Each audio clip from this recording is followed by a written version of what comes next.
This is a presentation of Chapter 12, Section 7, the homework helper for the workbook Solving Multi-Step Inequalities, the 7th grade workbook.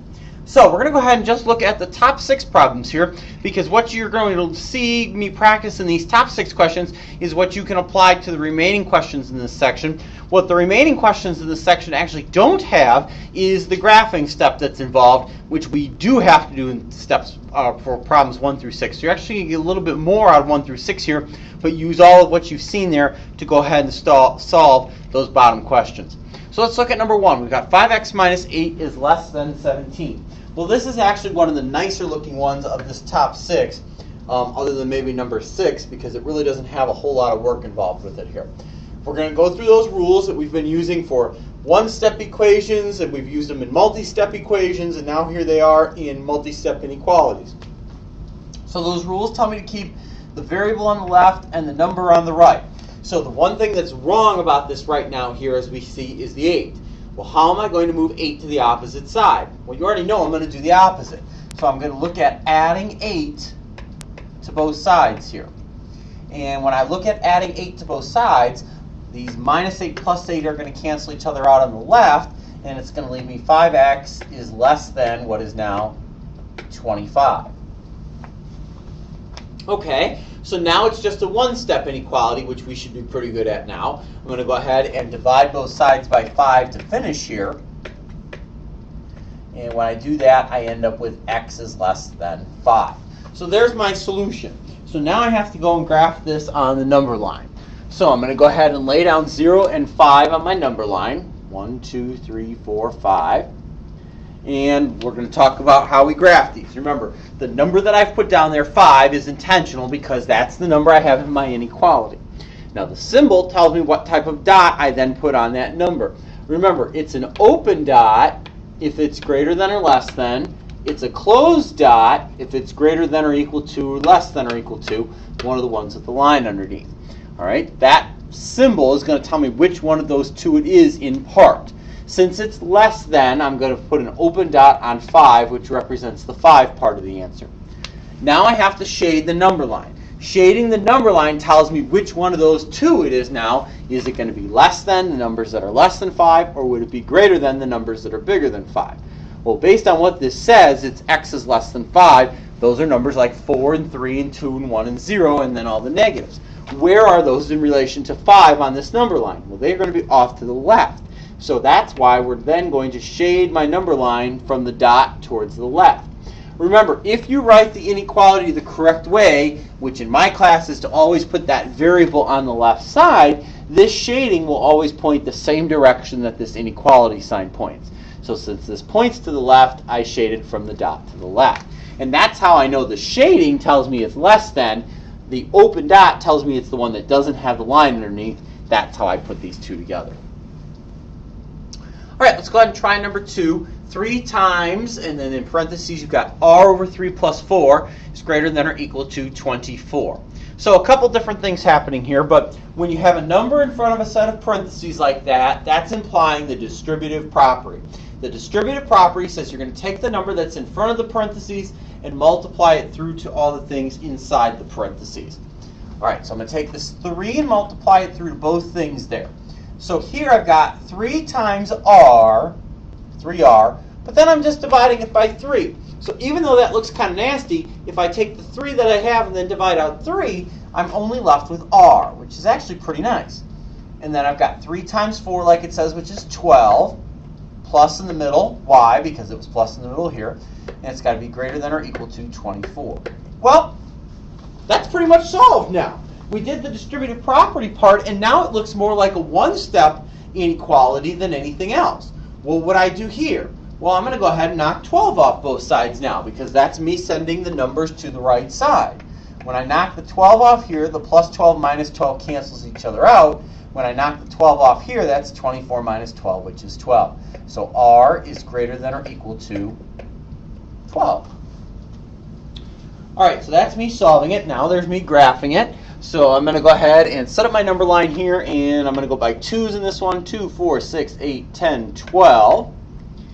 And so now it's a question of what type of dot do I put on 12? Well, since this is one of the ones that has the line underneath, that's a closed-in dot on the 12. And then the shading is going to tell me if it points to the right or the left. Well, since it says bigger than 12 with the greater than part, those are numbers like 13, 14, 15, 16. Where are those in relation to 12? Well, they would be to the right on the number line. So I'm going to shade from the dot towards the right.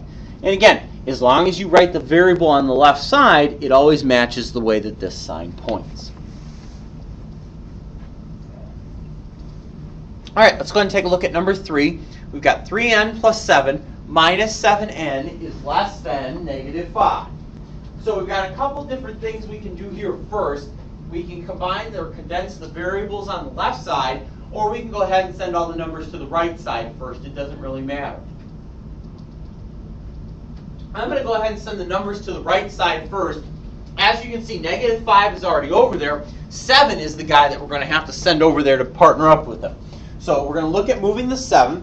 And as far as moving the 7 goes, that means I'm going to be subtracting 7 from both sides here. This plus 7 minus 7 cancels each other out, so that's gone. So on this left side, I'm just left with 3n minus 7n. And that's going to be less than, in this case, we've got negative 5 minus 7. That's going to change into negative 12. All right, so on that left side now, let's fix 3n minus 7n. Those are going to get put together. I'm not moving them to the opposite side, so I'm just putting them together exactly as they are, and that's going to give me negative 4n's. And that's going to be less than negative 12. And now it's a one-step, so we know what to do here now because we did one-steps a while ago. In a one-step inequality now, same thing we've been doing, do the opposite. Since it says I'm multiplying by negative 4, I'm going to divide by negative 4. Now, here's the one thing they want you to catch here that makes this different from a question like 1 or 2, though, is that we divided by a negative. Remember, dividing by or multiplying by, but in this question very specifically dividing by a negative flips the direction of the inequality sign. So if you're saying n, you're right. If you're saying 3, you're right. If you're saying less than, you're wrong. Because I divided by this negative 4 here, that's going to flip the direction of the inequality sign, and that's going to become actually greater than. So we've got n is greater than 3 is my solution to 3. So I'm going to go ahead and lay down 0 and 3 on my number line here. I'm going to lay a dot down on 3 since it doesn't have the line underneath. That's an open dot on 3. And then we're going to shade here. When we shade this, we shade to the right because it doesn't have, because it is greater than. All right, numbers bigger than 3, 4, 5, and 6. All right, well, those are to the right of 3 on the number line. And again, it's the same way that this sign points to the right. All right, let's go ahead and take a look at number 4. Z over 7 minus 6 is bigger than or equal to negative 5. Very simple one, a lot like number 1, and not a whole lot going on here. So we're going to go ahead and kick the 6 over to that right side first to gather some of those numbers on the right side. Again, when I want to move something to the opposite side, I do the opposite. That's how I know I'm adding 6 here. And so when I do that, that's going to give me Z over 7 is bigger than or equal to 1. And again, now it's just the one step, which should be pretty basic. I'm going to finish this by multiplying both sides by 7 here. 1 times 7 is 7, so this is going to be Z is greater than or equal to 7. All right, so we'll go ahead and lay that on my number line. What type of dot am I going to put on 7 on my number line there? Well, since it's one of the ones that has the line underneath, hopefully you set a closed dot. I'm going to put a closed dot on 7. It doesn't matter which one it is that has the line underneath. As long as it has the line underneath, it's a closed dot. Now it says bigger than 7, so those are numbers like 8, 9, and 10. Well, those are off to the right of 7, so we're going to shade to the right. And again, it's the same way the inequality sign points.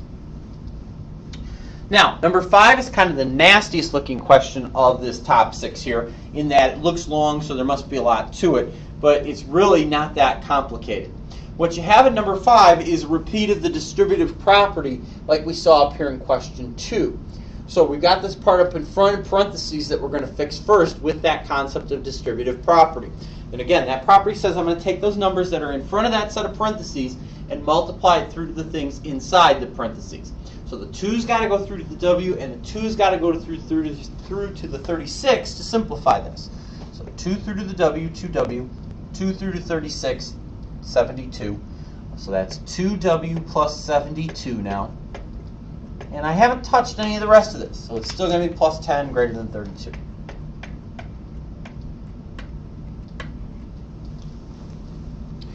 All right, now we've got some choices on what we can do here.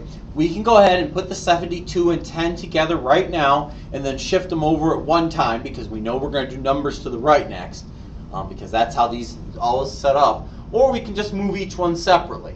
It's going to be roughly the same amount of work because combining them is a step and then moving them over is a step. Moving the 72 and moving the 10 would be 2 steps as well. So really there's no gain from one way or the other here. So let's just go ahead and move them independently. I'm going to move 72 to the opposite side here. So again, I'm going to do the opposite, minus 72 from both sides. That's going to make the plus 72 minus 72 cancel each other out. And then we're going to do the same thing with the 10s here. I'm going to knock the 10s off both sides. And again, that'll make the plus 10 minus 10 cancel each other out. So on the left side, I'll just be left with 2 W's. And on the right side, I've got 32 minus 72. Well, if I have 32 minus 72, that's negative 40.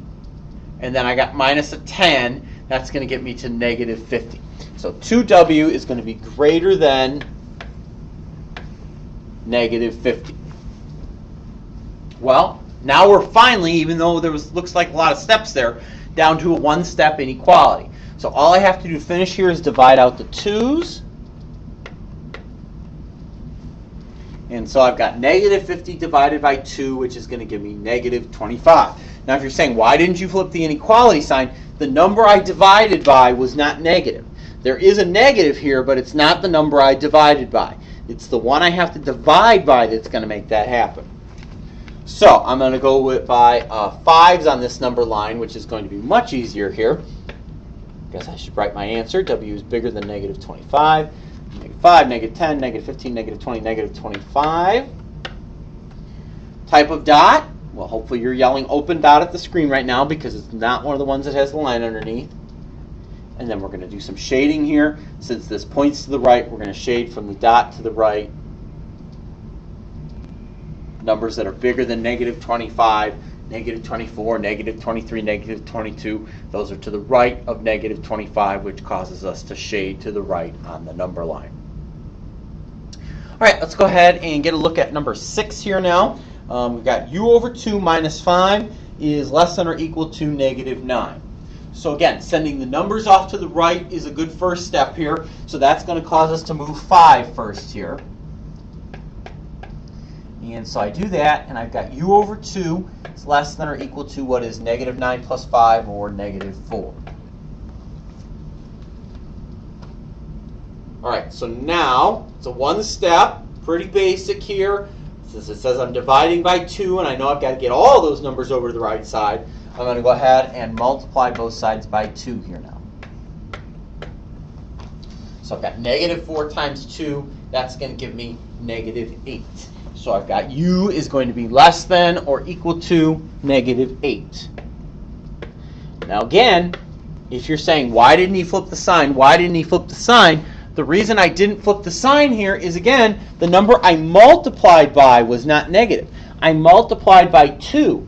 All right, this number was already there. That's not the one I multiplied by. The number I multiplied by was the 2. Okay, so we'll go ahead and lay this on my number line.